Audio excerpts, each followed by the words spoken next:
a lot of the time, I used to know some people, I had some friends a few years ago who very much were that way with sex scenes in movies. And I used to find, I can sort of agree with it and I also sort of can't. It's to the point where, let's think about, because sometimes there are sex scenes in movies that are genuinely pointless. Let's take the most extreme example that I can think of, right? Let's take a very extreme example. The Room. Has anybody actually, instead of seeing clips from it, like, oh, hi, Mark, has anyone actually seen the entire movie of The Room? Because those sex scenes go on for a really, really long fucking time. In, like, the first half of the movie, there is, like, 15 minutes of just sex.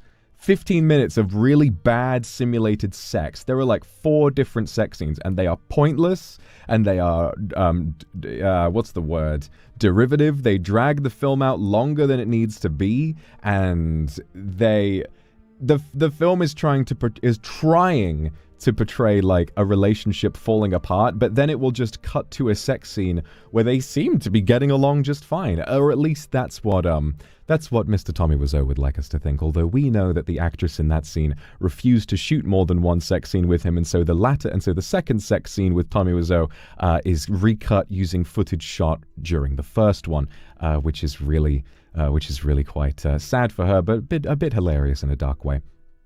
There's a film like that where I can understand that having to sit through and watch those types of scenes is just agonizing for everyone. Funny if you're drunk and you're watching The Room with friends, yeah, that's funny. But if you were just watching it and trying to take it seriously as a movie, it's sad cringe. Sad cringe is a great word for it.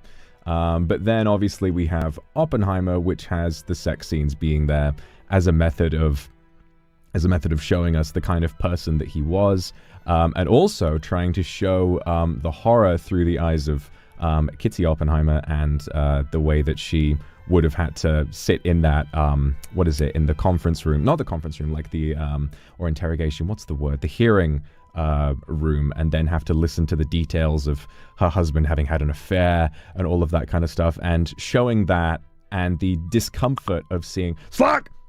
No!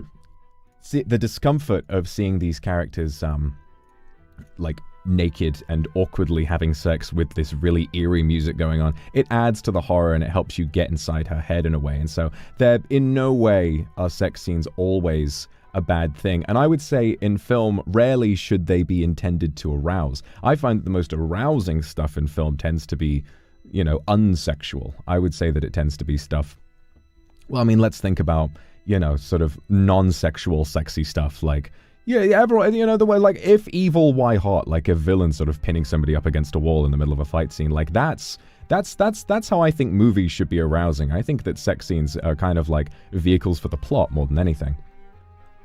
Because, they inevitably, unless it's going to be a massive X-rated movie, they can't show all that much. And in that way, I mean, there's no real point in trying to make it arousing. But maybe I'm wrong. Maybe there are genuinely arousing sex scenes in movies. I think I just might have a poor media diet and haven't seen them.